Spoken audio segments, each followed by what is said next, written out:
Well, hello and welcome to yet another episode of the Cricket Surgery. My name is Vasant Iyer, and today I am delighted to bring to you our newest episode.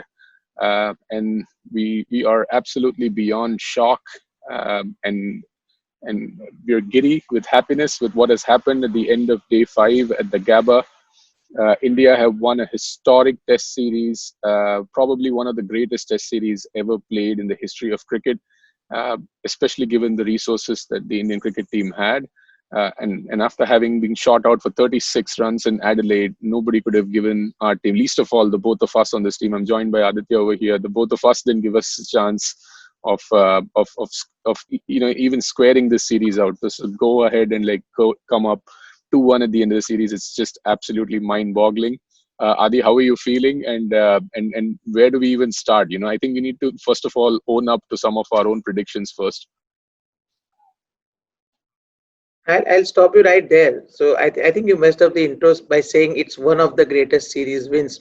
It's not one of the greatest series win. It is the greatest series win that I'll have ever seen in my life. Probably, I think this is for keeps. So most definitely, yeah, the most the most unbelievable day of cricket that I have seen, and the most unbelievable culmination, especially given the history of our teams and everything. So it's absolutely yes, over the moon. So And yeah, now go ahead. Yeah, yeah, and predictions.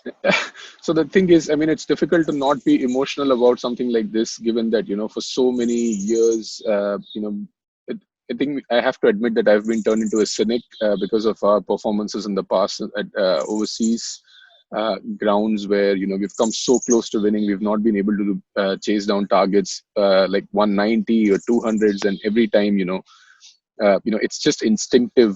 It had become instinctive to not believe in this team, but something has changed. Something has, uh, and that change hasn't come overnight. I mean, like, now that we're at this end of the result, I can clearly see that this is something that has taken many years to come to this point. Absolutely, absolutely. I have to fully agree with you. And I think the fact that I think both of us are guilty of being cynics in various capacities, it was shown in our very first episode of Cricket Surgery, where we made some wild predictions. And I think they were not pretty wild at that time, actually, to be very honest. So I think that's a good note to start off this review episode of the Border Gavaskar Trophy, I guess. Let's start off with like our first prediction, where at least when the series started off, I was confident that we were going to win one test. But the manner in which I thought we would win that one test was probably at the end of at the end of our rope. Not A exactly consolation sort win. of a consolation, pride, a reaffirming victory that we still care, sort of thing. That's the sort of victory I expected. And then I remember you asking me, where will that solitary victory come from? And Yeah, it because wasn't just that. I'd gone for 4-0 Australia straight away. Yeah, and then we talked about like where will that one win come from, and then we ended up, and like none of us could have ever imagined that something like this would happen, but it has. And the architect for let's And let's and start. and think of it. I mean, and blame us for predicting those things, because we had a near full strength team at that time. At the time of recording that episode, we had Kohli for the first one and the entire bowling attack, and most of the batsmen fit, and whatever transpired after that, we would never have thought. So yeah, absolutely. So that's the first one we got wrong. The So next one, yeah, the next it, one, I have to put my hand up, and for me, one of the important candidates of man of this series was Ravichandran Ashwin. I had predicted that Ashwin. I had said some very nasty things about Ashwin, to be very honest. So I own up to that personally. but like now looking back, I feel like it was all along what we really wanted from the Indian team was this sort of a performance. Like we knew that this is the limit to which we can push. This is that final sixth gear that we believed, or we knew that the Indian team possessed somewhere, which was Or never at bought. least what the claims were that this team possessed, right? That was the point. Exactly, and like we've always heard banter and chat from both Virat Kohli and Ravi Shastri over the last many years, and their talk has been more like this sort of a performance that happened yesterday has been happening for a very long time. But True. maybe we start off with the coaching staff first. before even we get into the players and how they did, I think we need to start off with the fact that Ravi Shastri has now officially overseen two back-to-back overseas Test series wins in Australia, and quite frankly, he's now looking to be India's most successful coach of all time now. There's no doubt about that. I mean, for me, that really seals the deal. Especially, you might have said that 2018 was achieved by the band of players like Pujara, Kohli, and the entire bowling attack in their prime. Now, what we've seen with this team has completely been the backroom staff, the coaching staff that has come to the fore. So Ravi Shastri, being the ebullient character that he is, I have every reason to believe that he was the one who pushed the team beyond the limits, kept telling them every day, every morning that doesn't matter who gets injured, doesn't matter who is out of this game, or doesn't matter what are the prospects facing you, just go for it. And that spirit, none more than that was shown today, right? I think one of the things that we also used to mock a lot was again like the banter and the the trash talk that went into every series or the end of the series, where we are like a pitch ko equation mase nikal do was one thing that pitch ko maro goli or whatever, something similar to that Ravi Shastri said, and many other pitch jai badme, and then like many other boisterous comments in the past. But now it's maybe the technique has clearly shown his approach to coaching the Indian team. I think he's very clearly taken the fear of the loss out of the equation entirely, and now this is a bunch that doesn't really get worried about losing a match. They don't even think about it. If it has a chance to win, it doesn't mind losing. That's the thing. So I think they had been talking that game up for a long time, but this tour it's really come to the fore. And I mean, it's obviously not right to believe that it just came overnight. It had been building up since probably South Africa 2018, and it's come to fruition today of all days. Absolutely. So huge credit to Ravi Shastri, and again apologies for all the trash talks, but I think it was justified at that time. Probably now. I don't think we need to apologize. I think we've been proven wrong, but I don't think our criticism at the time that it was made was in any manner unbecoming of the current circumstances. And at the same time, I think we should definitely acknowledge the fact that this has been a superlative performance, by no measure easy, especially considering the circumstances, the pandemic, the quarantine. And all of those things, and to come out and like 2-1 is just like an unimaginable result. So another prediction, it wasn't about so much as a prediction as like a premonition. So we were worried that before the series even started, so Virat Kohli and his impact and what he would what his departure would mean for the team. We thought that the first test could possibly go our way, or maybe we would be able to fight decently, but once he left, things would just absolutely crumble.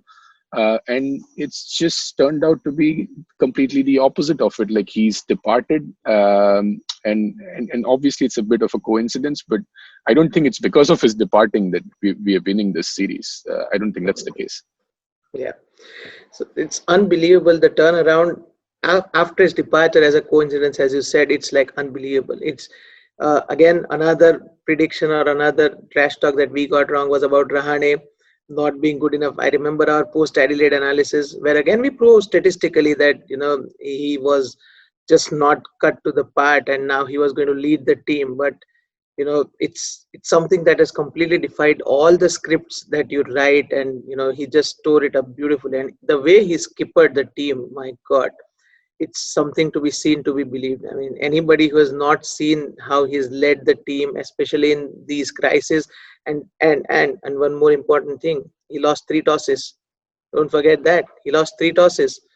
He was chasing, he was batting fourth every single time, right? And so I think this is going to be a wonderful story, and India are truly blessed to have a batsman like that and a captain like that. I mean, again, taking my words back, but yeah, batsman like that and a captain like that to replace Virat Kohli whenever he is not available. We're talking about maybe Virat Kohli coming to the end of his captaincy cycle by Adelaide when, things really went wrong and all. But, maybe that's a debate for another day. But to have such a wonderful deputy who is so cool, so calm, so anti-Virat Kohli in a sense, is wonderful, and the team did respond beautifully to that. So all credit to Ajinkya Rahane. I wonder even if it's like anti-Kohli. I think like the DNA that his imprint on the team is quite it's quite visible. Uh, What I you meant, know, what I meant was that after that debacle of 36, we just needed somebody to calm things down. Basically, that's what I meant, because everything was in an absolute harakiri at that time, and things looked very very bad. So I think Rahane's calm, hand over the team, especially that unbelievable 100 at MCG, was probably what the team needed as a balm to just calm things down. So I think that helped. I'm not, nothing to take away from Virat's captaincy or the fact that this is in essence Virat's team. But uh, yeah, Rahane I has think just I think the best part about all of this is like we can technically enjoy the celebration, and we can actually enjoy this result without actually even worrying about Virat Kohli or Ajinkya Rahane in this, because it has been such a wholesome team absolutely, performance. Obviously, absolutely. the support staff, and it's not just Ravi Shastri, like Bharat Arun and the rest of the support staff have just done like an Nitin Patel, absolutely. a word for Nitin Patel, the physio. I mean, the doctor of the team who's been all over the place in these last 5 weeks. It's all It's credit to them. I, And Vikram Rathore, as much as we were again surprised by the trash talk of him, wanting this and that. The fact is that we have managed to play out 100 overs each and every time uh, post Adelaide. So yeah, absolutely, and there's no and doubt nobody about that. and nobody would have given any sort of a chance after that. I mean, yeah, it wasn't like Gaba happened right at the end of 36. I think like the MCG, at the SCG, and Gaba, there were three equally commanding performances by the Indian team. I So have a you, question for you. I have a yeah, question for you. go for it. So post Adelaide, we know what Adelaide was, and we dwelt on it enough in our entire episode. What do you think changed? I think we had reached the abyss, and like very honestly, I think it would have personally hurt everyone in the team. I think like it's one thing to not be able to chase down a 190 target and like come close and like get to 150 and lose by 36 runs, or like 40 runs, but to actually just make 36 runs is 36. a tough proposition. And this result has been absolutely incredible, but we are not going to lose focus, or we're not going to forget the fact that that did happen. And maybe because that happened, we were able to lift ourselves in a manner that truly showed the The character of story this is team. even more romantic because of that 36 all out, right? And again, like I've been cynical in the past where I've doubted Ravi Shastri and Virat Kohli's claims again and again that this is a team that will show character when pushed to the brink. And we were not just pushed to the brink, we were shoved into the ground and we were buried under there. Like 36 was a terrible, terrible low. But at the same time, each and every one of the performances that followed after has clearly shown that that was one dark day, on an unavoidable morning, by four The perfect bowlers. storm, probably. The Exactly. perfect storm, probably.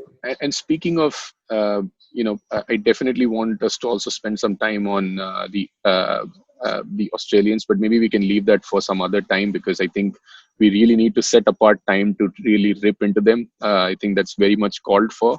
But today, let's celebrate India. Again, like let's talk about Mohammad Siraj, whose story has been nothing short of the greatest fairy tale of all time. He has repeatedly brought us to tears, and his 5 wicket haul was clearly the greatest, the most glorious moment of the series. Absolutely. So again, the story starts at Melbourne, right? So he had a test debut at Melbourne, Boxing Day, intimidating ground, a cauldron. Australia 1-0 up. India bowling first on a flat deck with a little bit of moisture. Agreed. Without his RCB captain and without Indian team captain and resources strapped, he was the first change bowler, right? He acquitted himself, and from there he's just gone strength to strength, getting a 3 for in the second innings at Melbourne. That was crucial for us, having just a target of 70, and we were able to polish that off. Then Umesh got injured. He was a number two bowler at Sydney. Again, did a fair job. Got clobbered a bit by Cameron Green. And after that, to lead the attack as number one bowler of the team at Gabba, and not just lead it. I mean, he did a wonderful job. The 5 for in the second innings has even more context now that we have chased this down on the last day.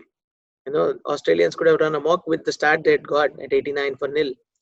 But Mohammad Siraj is, oh my God, yeah, he's here to stay definitely, and that is a story that really warms the hearts of everyone. The man plays with so much emotion, so much love, and I think the bear hug that Jasprit Bumrah gave him at the end of, the his 5 wicket haul when he was leading the team back, that was so suggestive of the spirit that this team seems to possess.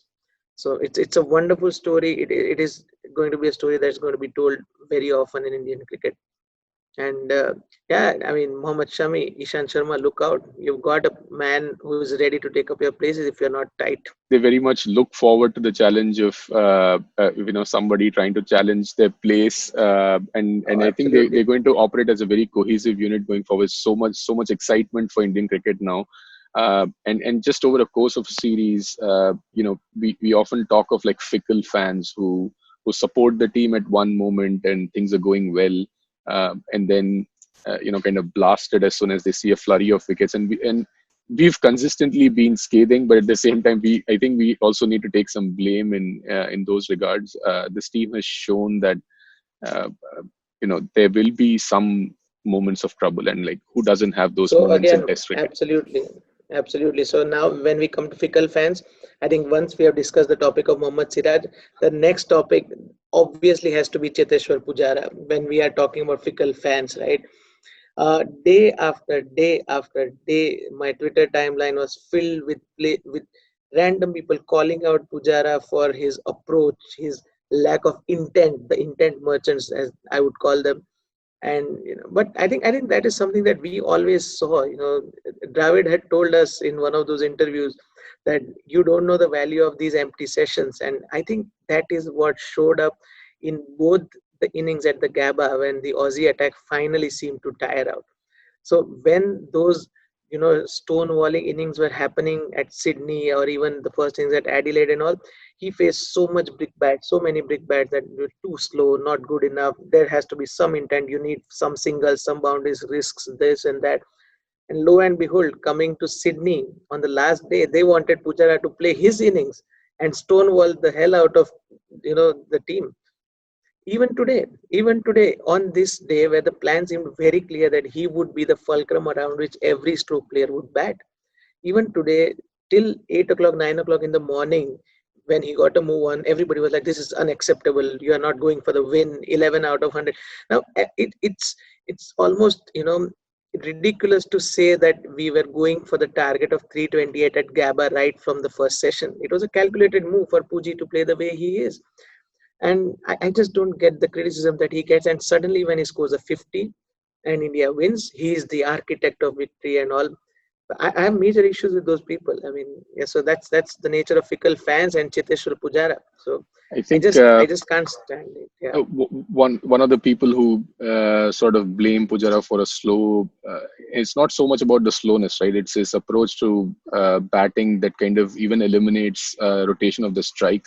But again, like it's a method that's bought him two overseas victories, and he's been like, for me, I don't think Patrick Cummins was the. 6,000 test runs, 6,000 test runs, man. I I mean, don't, that's I don't, that's got to mean something. yeah, I don't think Pat Cummins was the man of the series this series. I think Yes, again it was Cheteshwar Pujara who was the man of the series. Without his, 928 balls. There was that amazing graphic that showed where India batted out some 115 overs at Melbourne, 110 and 130 overs at Sydney, again 100 plus in both the innings at Brisbane. So I mean that Pujara was the reason why you got the looseness from Cummins and Hazelwood and Mitch Stark at the end of the series. exactly. I think like people just directly look at like a player as talented as Shubman Gill, who's just been so phenomenal. I think he has been the best opener that I have seen, and some of the stroke making that he's shown. I think the last time I saw an Indian opener do this was way back in 2013 when Shikhar Dhawan debuted in Mohali, and at that time I felt like we had the next great Indian opener. But this time I feel like, this man is going to go for like Sachin's record, and he's going to go This for one is his here to stay. record. He's going to go for his record playing the very shots that he did back then. Oh, I think it was ridiculous, absolutely ridiculous that he would be so dismissive of possibly the most fearsome bowlers going around in the world right now after again, India. again. After Yeah. India. So again, so let's go back to Melbourne. Do you remember that first over of Test cricket that he faced? Oh my God, yeah. I think From after Cummins. that, yeah, after that first over, I don't think you fear anything else in life. That over, he could have got out thrice. He survived. He got a drop chance, and he played and missed, and just that just settled him down. And immediately after that, he was a different guy, and you could see he's just got this languid laziness about him that I think you associate somewhat with a Yuvraj Singh kind of a player. He seems to be that kind. He's so unflustered, so untroubled. I mean, Yuvraj Singh is a wonderful comparison, but again, this was Gabba, this was overseas, this was against this deadly bowling attack. That's probably, according to a lot of Australians, it's their best ever bowling attack. On the So fifth day against of them on the fifth day on the fifth day of a decider of a series, which at the Gabba, if his approach hadn't paid off, there was a very again good the fickle chance that fans. again the fickle fans would have been and again, like talking about that, I think, like, let's just finish about Pujara. So I mean, it's easy for somebody to Hmm, think that, Gill can play those shots, but a lot of that had to do with how much Pujara had deflated our bowlers over the last 2 or 3 matches, absolutely. which had You eventually could see, produced you these sort could of see deliveries. Yeah, you could see that the Rose Stark was bowling. That doesn't come. It's not like Stark produces those kind of deliveries every day. It's the tiredness of bowling in and out, day in and day out for the best part of 4 weeks. He's faced 928 balls this time after having faced 1258 balls the previous Australian series. That's just ridiculous. And this is again, if we go back somewhat to 2017, I think he must have faced 1,000 balls in that series too. That's just ridiculous. That is just ridiculous amount of ball eating. And there's one aspect that we just cannot ignore. There's one thing called ball eating, and there's other called physical bravery. What Pujara showed today in face of such hostile bowling is going to be again a story that is for the folklore. He got hit 9 times today, right? Thrice on the helmet. His helmet broke. His arm broke. There was his bottom hand was in trouble. He was wringing his hips, thighs, everywhere. I think he's going to be bruised like hell today. He will probably be red out of bruises, but he just stood there. He just stood there. And again, Gave the stare. I don't think Pujara is gonna mind too much with like that trophy in his hand again. Like after 2 years, he's just holding it right there, sharing it with One Siraj. of the And important architects. Let's make no mistakes about that. Absolutely so no doubt two about it. two more players that I definitely wanted to talk about. One is but Rohit Sharma's entry back into the team at the SCG. And now at the Gabba, he only played 2 tests, and he still averaged over 40. I think there was a lot of criticism about the way in which he got out, but it's undeniable that it is his calm. It was his calm that he brought to the team at the SCG that gave the team belief that maybe this isn't as difficult as we thought it Yeah, was.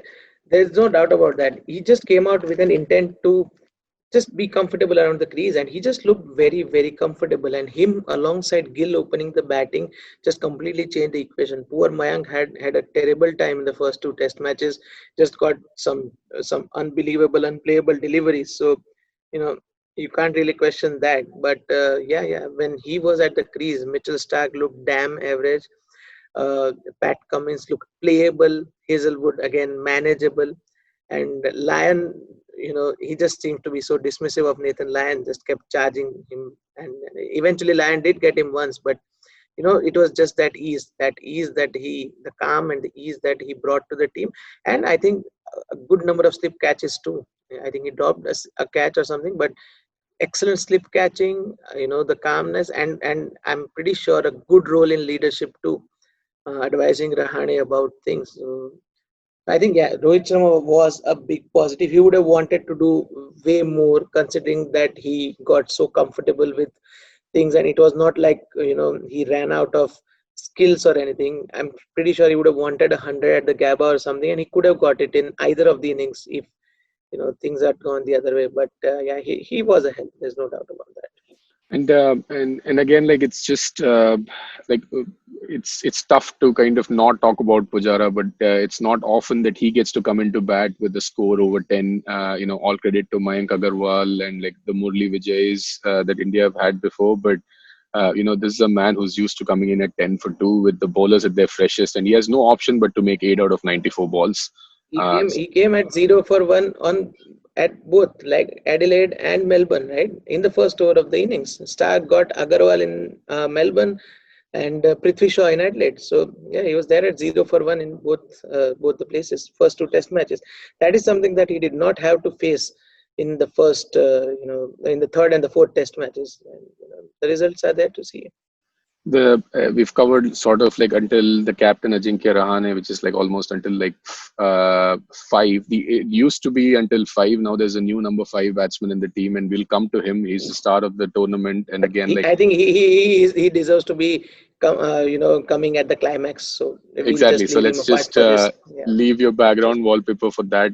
Let's obviously also we owe a lot to Ravindra Jadeja as well. He didn't play the final. I think it's amazing that we didn't end up uh, we ended up not missing Jasprit Bumrah or Ravindra Jadeja because of how amazingly we played. But his performance and his second coming as a genuine all-rounder across all formats, including his unbelievable fielding, I mean, all of those things obviously work towards lifting the team a lot. Absolutely. So again, coming back to the question, what changed after Adelaide? I think two key additions. The one that we'll talk about right away after a while, and the other was Jadeja, alongside of course the young blood. Jadeja just he just lifts the team when he's fielding, when he's bowling, when he's batting, and make no mistake, again he's become one of the premier all rounders in the world across formats. There's no doubt about that. The way he's improved his batting technique, and after 50 tests he manages a healthy 35 run average.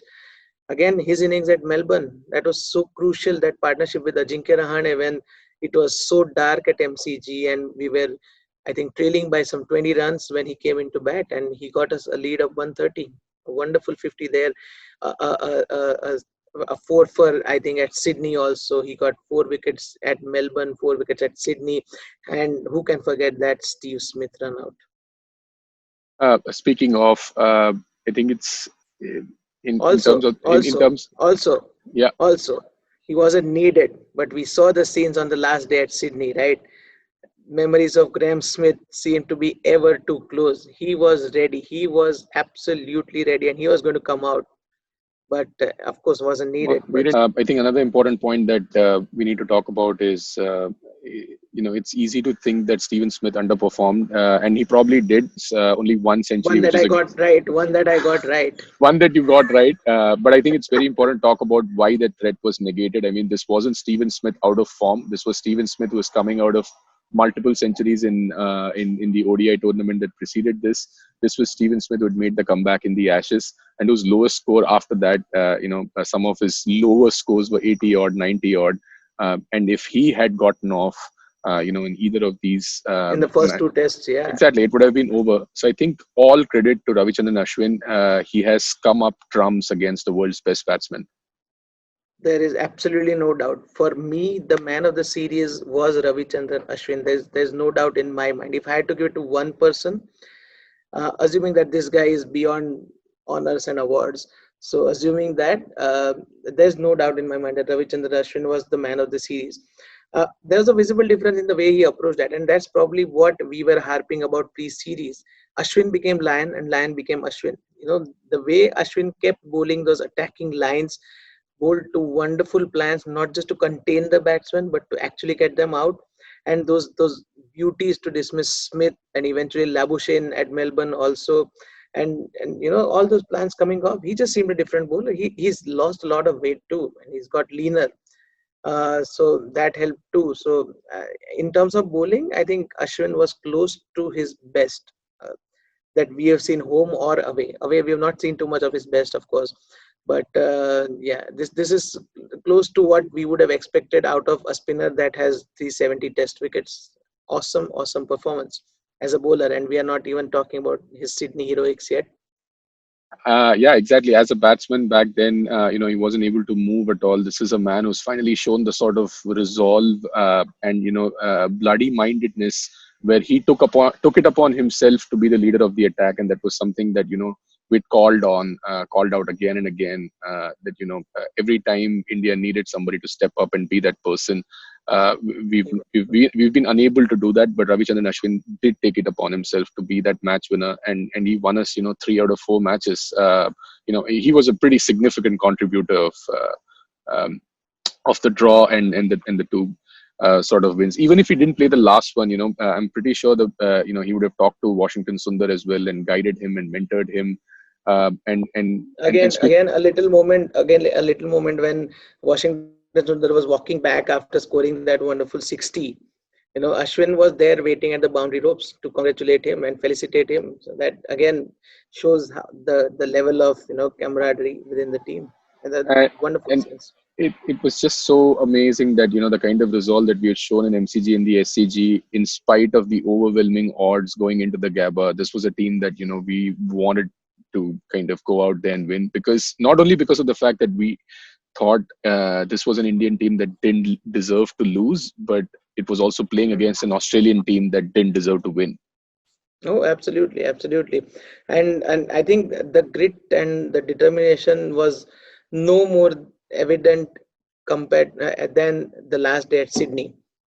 Probably, I think that was the day that filled all our hearts with such joy. That felt more than a win on that day, even if it was a draw.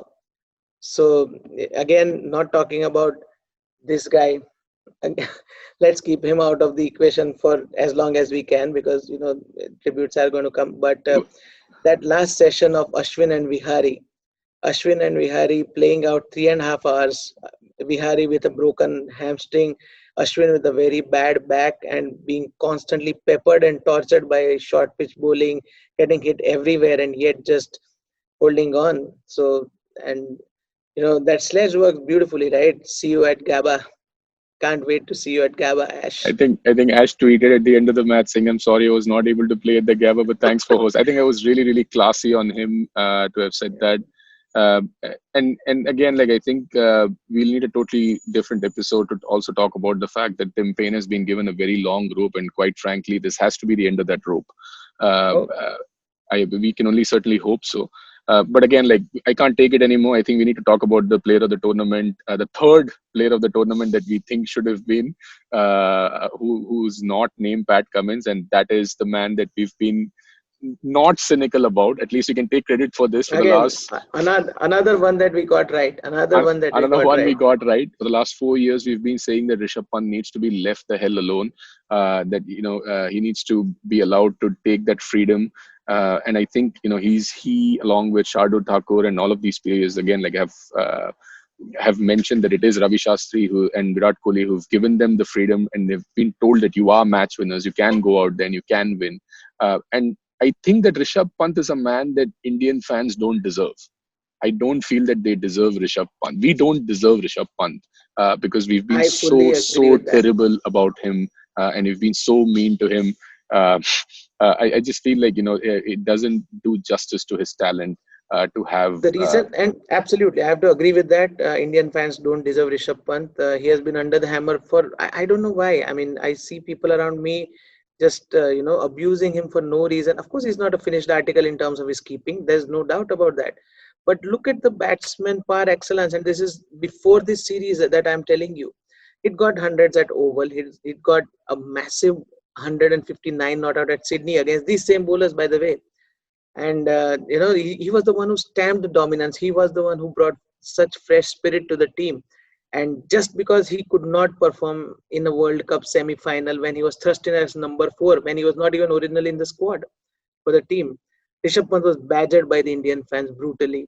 I think a lot of it, I'm sorry to say this, but a lot of it had to do with the fact that some of his achievements in his first year of international cricket had surpassed that of a supposed legendary keeper captain who had played 90 tests without getting even close to such distinctions. I think it was an oblique set of fans, and that's absolutely true. And there are fans who will come around now claiming glory for Rishabh Pant and this, but sorry, I don't have time for you guys.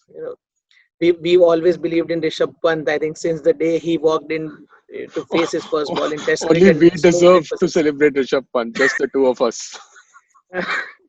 I I'm mean, kidding. there's no I'm doubt kidding. I'm about that. But obviously I kidding. think the fact that people cannot recognize a 23-year-old crown jewel in a team that cries out for such mavericks is it's like unbelievable. I could not believe that people wanted Saha in the team in place of this guy. I mean, not in place of Rishabh Pant. You cannot, without even keeping his keeping aside. I think he's one of the top five Test batsmen in India. Prove me wrong.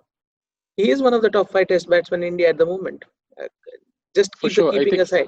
I think it's no longer a joke, right? I mean, coming into this tour, he had two international test hundreds, both overseas, both at, both not in Asia. I mean, it wasn't like a flight to Sri Lanka or something. This was like in Yeah. England, and it was in Australia at the SCG. In the warm-up games, he got another first-class 100 at the SCG.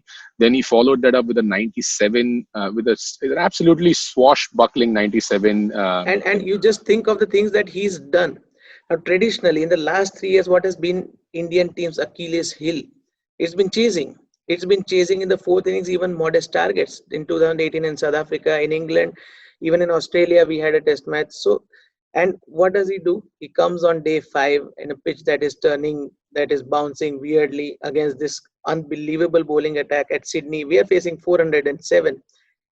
And trust me, the way he took on Nathan Lyon that day, till the time he was batting, India genuinely believed that they were going for a win. So have you ever, regardless of the target in the last 3 years, felt any sense of confidence when we have been chasing? Just tell me yes or no. The There's only your thing that answer. I've ever had in my mind is like cynicism for it. Even though I believe that at least like somebody like a team under Virat Kohli would be able to chase it at some point of time. But I never thought that this is his second repetitive fourth innings performance. That 97 at the SCG was also the fourth innings, and this was a target chasing 89. And again, like Again, this wasn't the sort of pinch hitting like that a Sunil Joshi might pull off, like an Irfan Pathan would pull exactly. off. This was a This test was innings. This was a this was proper a test test innings. innings. This was one of the greatest test innings of all time. Absolutely. Even though it didn't Absolutely. end up in a Considering the century. context, absolutely. There's no doubt about that.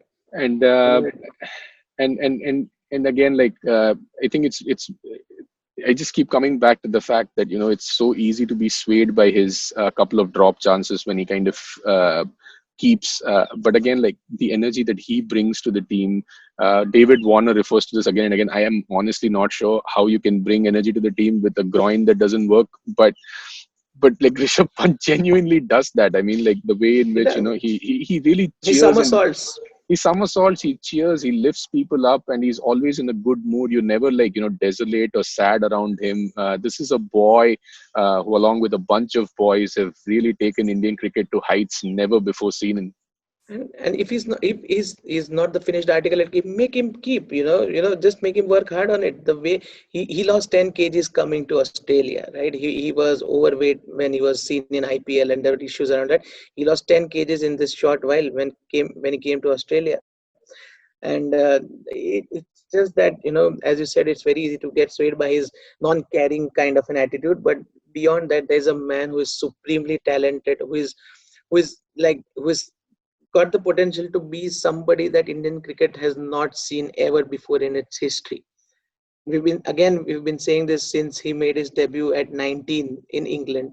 That this is a guy that you invest on. I cannot believe for the life of me he did not play at Adelaide. He was benched at Adelaide. It was not that he was not fit, he was benched. That is something that I'll never be able to come around. Not to say And the result would have been any different. no, I think it's important to acknowledge that, right? Because like we say, I mean, at one end we say that it was Virat Kohli's imprint on this team that has really given them the belief to win. But at the same time, it was his decision to not play Shubman Gill at Adelaide. It was his decision to kind of go in with the team order, the batting order, to go in with like Riddhiman Saha after a first class century just before Adelaide that Rishabh Hmm. Pant had scored. So he has made some really bad Grave errors, selection grave errors in decisions. judgment. There's no doubt about that. There's And no doubt about that. so that was probably and again, like people easily dismiss it off, saying that if it wasn't for that 1 hour we would have won 4-0. I think it's a wrong way to look at things. I think this is a 2-1 in this manner means way more than a 4-0 that Absolutely. you've That kind is of the wiped thing. people off. Because we've learned over our long and painful history of watching test cricket, that it's always about what ifs, right? right? It's not just the last 3 years, it's been the last 32 years. What if, Steve Waugh hadn't played that knock and we would have won 2-1 at Sydney in 2003? What if, you know, something else, 2006 Africa, we would have won this and that? So it's been filled with what ifs. So we really, that's a bit of a lame excuse that what if those edges had not been found? I mean, what are you saying? Uh, So and again, like we saw so much chatter going into this match on Twitter as well in terms of like this team has already done us so proud, but whatever happens next whatever. tomorrow, we'll take it. I think more than the pride, I think again, like Indian fans were, all of us were cushioning ourselves with that little bit of leeway just because we knew that this would take a Herculean effort to overcome, and it did take a Herculean effort to overcome, and we did And finally win. so that is why, I think that's where we come to finally the last day at the Gabba. So that was, this one day was the entire day that encapsulated the entire series. I think that was so beautifully done. Losing an opener early in the morning, then dead wall resistance for like 15-20 overs, then a youngster opening out, playing his shots, not caring for the world, him getting out. And I think the most surprising innings of the match probably came from Ajinkya Rahane today. The way he was proactive, my God, he just seemed to be a man on the mission. I think that was probably the first real signal that we gave to the Aussies that we are coming for you. And coming from the captain, he got only 25, I know, and he got out playing a loose shot or whatever. But he just put it there, and then sending in Pant 3 down ahead of a proper batsman in Mayank Agarwal again told you that we are not taking any prisoners. We want to go for this. And by God, what a move! And did it pay off or what? So And again, like I amazing. think we just have to credit Ravi Shastri and like Ajinkya Rahane and the rest of the team that they kept taking these calls, which were very mature. After the Adelaide Test, I had said that on Cricinfo, the assistant editor Siddharth Monga had said at that time that India is now a team that had learned to snatch onto the big Big moments. moments. Big moments. Yep. I found it ridiculous at that time because we had been shot out for 36, but now I mean it's beyond doubt that this is a team. Each It's and not every a big moment, it's been us who have seized it. Yeah. So absolutely. and so let's before we wrap this up, let's talk about who our final man of the series is. You've mentioned very strongly that it's Ravichandran Ashwin for you. I've said that it could possibly be Cheteshwar Pujara or even Rishabh Pant. Between these three people, who would be your final choice for the man of the series? Rishabh Pant. It's a soft corner. I'm sorry, but it's a soft corner for him, and I just can't help myself. It's got to be Rishabh Pant. There's no Well, doubt about it. Two. That's got to mean something. So what about you? so as far as I'm concerned, I think I would have to agree. I think I would jointly have to go to Rishabh Pant and Cheteshwar Pujara and Ravichandran Ashwin. Like it would have to be a 3% man of the series for me. But if I had to choose one, I would choose Rishabh Pant because of the kind of context, the story that has gone behind him coming up trumps. It's just been so phenomenal. I think let's take a couple of. One word. If you had to take one word to describe this team's performance for you, what would it be? I mean, honestly, we've used so many superlatives already. Commanding would be a word that I would definitely use, and I don't use that word lightly. This is a team, on the surface. Before this test, if you were to show me a group of this bunch, holding stumps in their hands. By the way, who are these people? I think other than diehard fans, most of them won't be recognized. It's very, very difficult. Like this is the first time that I've seen Washington Sundar in whites. Shardul Thakur, we mocked him so much when he got himself injured after like 1.4 overs in his debut match. Who would have thought that he would be kind of like, as far as I'm concerned, if it wasn't Rishabh Pant, it would be Shardul Thakur who would be the man of the match in this. Man of the match. At the Gabba. He's come back in the second test that he's played has been at the Gabba. And again, I have to acknowledge it wasn't Virat Kohli who gave him the chance to finish his over that he left incomplete back in India. It was circumstance, but he's come up trumps, and all credit to him. For me, the one word I would think it would have to be brave.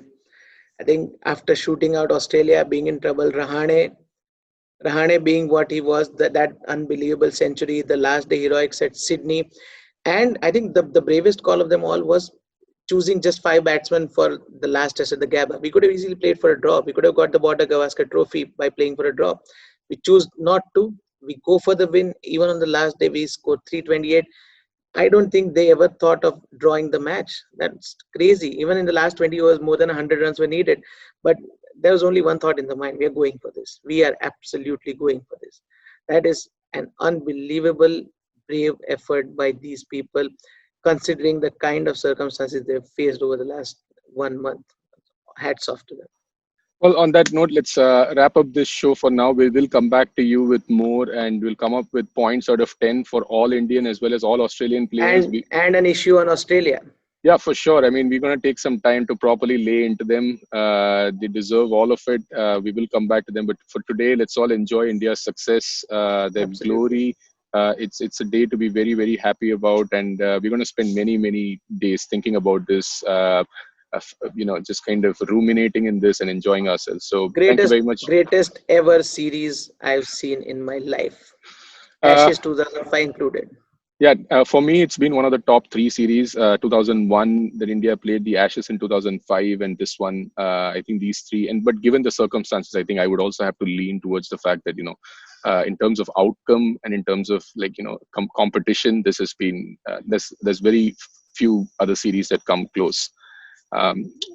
Well, thank you very much once again for joining. Make sure that you like and subscribe to our channel, and keep on the lookout. We'll come up with points out of 10 for all the players soon. Sure. All right. Bye, guys. Thank you. Cheers.